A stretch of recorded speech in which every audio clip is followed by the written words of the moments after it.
6:58 de la mañana. A esta hora vamos a iniciar nuestro primer segmento de entrevistas acá en Primera Página, dándole la bienvenida al alcalde del municipio Baruta, Gerardo Blay, con quien vamos a analizar muchos temas y por supuesto temas de gestión también del municipio Baruta. Bienvenido a Primera Página. Muy buenos días a todos los televidentes de Globovisión. Recuperado del Zika ya, gracias a Dios. Gracias a Dios. Hay que hacer lo que dice el médico. La verdad es que yo no lo hice los primeros días, eso que te dicen que guardes reposo. Hay que guardar reposo. Muy bien. Y entonces, si no, te lo cobra el propio Zika y te manda para la cama. Bueno, gracias a Dios ya está completamente recuperado. Alcalde, quiero compartir con usted un titular del diario El Nacional que tiene las dos visiones de país que se vieron el día de ayer en conmemoración de los actos del 5 de julio, de los 205 años de la independencia. Y voy a compartir con usted dos citas, una de Américo Martín, orador de orden de la sesión solemne de la Asamblea Nacional, y decía en su momento: la Asamblea es el poder más importante, abolirlo, menoscabar sus atribuciones, arrebatarle competencias constitucionales o desconocer sus actos privativos son delitos por los que se debe responder. Por otra parte, hay una cita en esta misma nota del presidente de la República, Nicolás Maduro: una república independiente necesita un poder militar cada vez más poderoso, y cuando la oligarquía pretende ofenderle, tiene que ser el pueblo el que salga a defender a sus soldados. ¿Cuál es la opinión de Gerardo Blay como dirigente político, tomando en cuenta las celebraciones paralelas, por llamarlos de alguna manera, de un hecho histórico que además estuvo marcado por la ausencia del presidente de la República cuando se abrió el cofre contentivo del Acta de la Independencia? ¿Está la política o las diferencias políticas por encima incluso de la historia de nuestro país? Yo creo que fue un triste 5 de julio para los venezolanos, en donde debería ser la fecha en que nos una a todos los venezolanos, sin distingo de condición política o de si usas uniforme o no, de donde quiera que estés, en la celebración de nuestra independencia y de nuestro nacimiento como república. Había sido tradición hasta ayer que el presidente de la República, incluso Chávez, cuando en el Congreso de 1999, él sabía que venía un Jorge Olavarría que había sido su amigo y que había sido designado pues, orador de orden, pero que ya no lo era, que se había separado de su proyecto político a finales del 98 y pues decidió ser nombrado por aquel Congreso orador de orden Jorge Olavarría. Chávez sabía que le venía un discurso muy duro, porque lo conocía mejor que nadie, había sido su amigo y su compañero político. Y Chávez fue.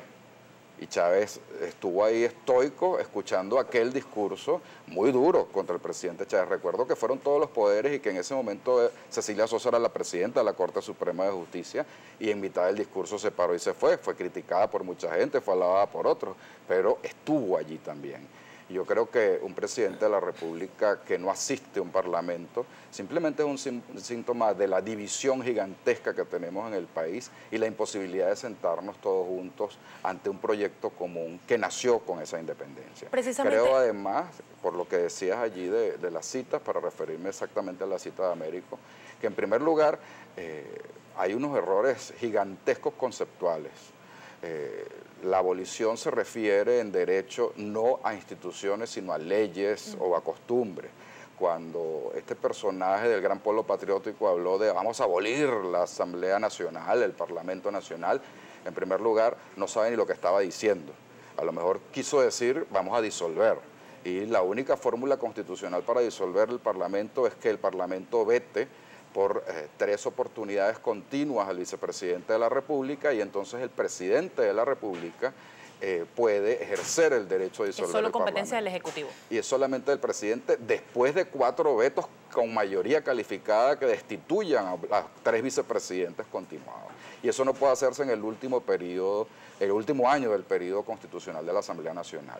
Y esa es la única previsión constitucional para disolver la Asamblea Nacional. Lo demás es cuento de camino, lo demás es simple ganas de aparecer en los medios como muy radical, pero además muy desinformado de lo que significan las palabras en derecho. Abolir no existe para una institución. Podría ser disolver, la palabra que quiso usar este personaje, pero lamentablemente no fue la que usó. Usted hacía referencia a la imposibilidad precisamente de llegar a un punto común para un proyecto de país que se mejore la situación de la escasez, del desabastecimiento, de la escasez de medicinas, además de la inseguridad y de los problemas que ya conocen los venezolanos. ¿Cómo evalúa el alcalde de Baruta, Gerardo Blay, el discurso del presidente Maduro con respecto a qué?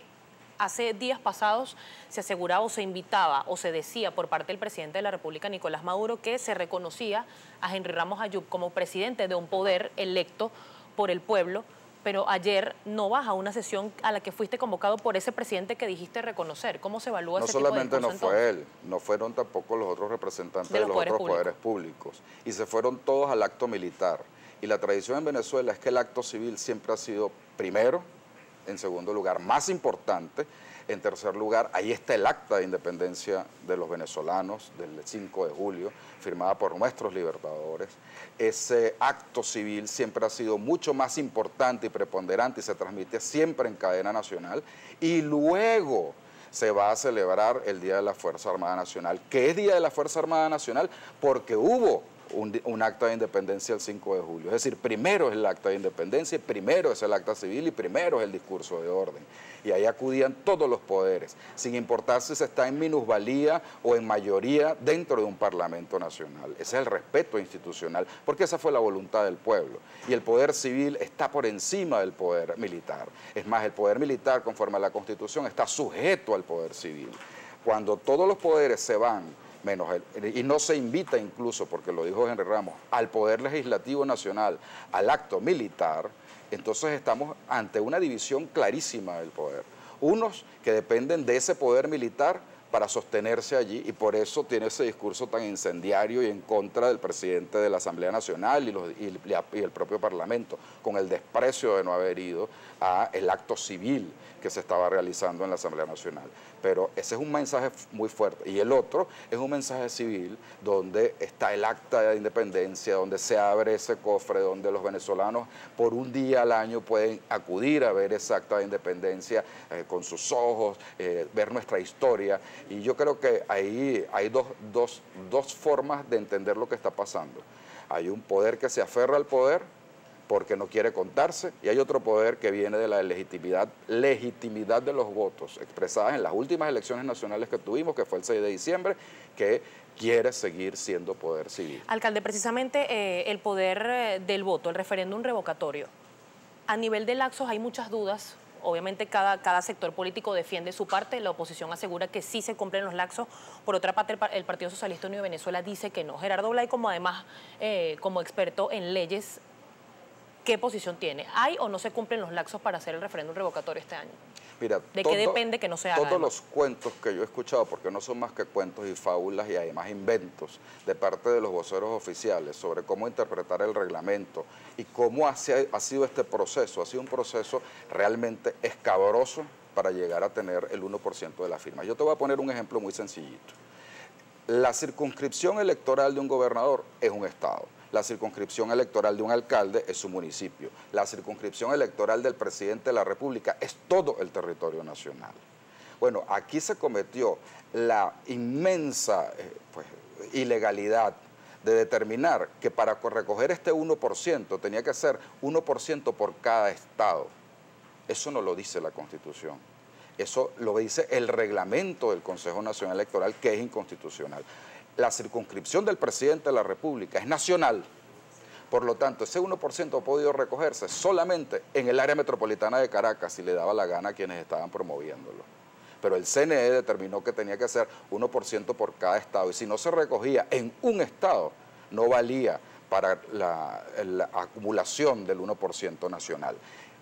Bueno, mutatis mutandi, si esto fuera una federación como ellos, o una confederación como ellos están pensando, bueno, el presidente Maduro perdió en el Zulia, perdió en Miranda cuando fue electo. Entonces tenía que haber ganado en todos los estados para que pudiera haber sido presidente de la República. Eso no es verdad.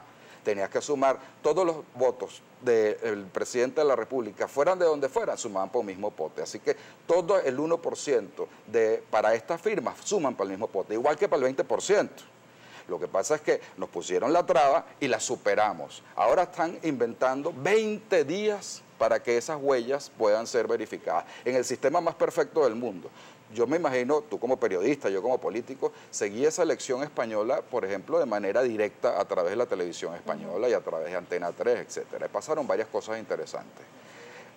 A las 8:30 de la noche ya estaban los primeros resultados publicándose, porcentajes por cada uno de los partidos, Ellos no tienen el sistema automatizado mejor del mundo, no tienen las captahuellas mejor del mundo. Es más, no tienen poder electoral. Lo hace el Ministerio del Interior del gobierno de Rajoy, que se estaba contando. Y ahí estaban saliendo todos los resultados rápidamente. A las 12 de la noche ya se sabía perfectamente el 90% del escrutinio. Porque aquí siempre tenemos que esperar viendo aquella ventanita, aquella pasillo para que salga Tibisay, etcétera. Y después que dan los resultados oficiales, que lo da la vicepresidenta de la República con el ministro del Interior. Después que dan los resultados, el presidente Rajoy no se encadenó. Esperó que hablaran todos los otros candidatos. Y habló de último y no encadena. Aquí parece que cada vez que tenemos una elección es un acontecimiento como que fuera mágico, en el mejor sistema del mundo. Estas huellas que teníamos, las captahuellas puestos por el CNE, donde le dio la gana al CNE, con el técnico del CNE, con un testigo del PSUV y con un testigo de la Mesa de la Unidad Democrática. Y dicen que tienen que validar en 20 días sus propias huellas, captahuellas, tomadas por ellos. Alcalde, tengo que hacer una pausa comercial. Al regreso quiero que me responda si el Consejo Nacional Electoral considera, Gerardo Blay, es un brazo político del Partido Socialista Unido de Venezuela, y también cuál es el escenario si no se lleva a cabo el referéndum revocatorio este año. Son las 7:10 de la mañana, nos vamos a la pausa. Estamos conversando con el alcalde del municipio de Baruta, Gerardo Blay.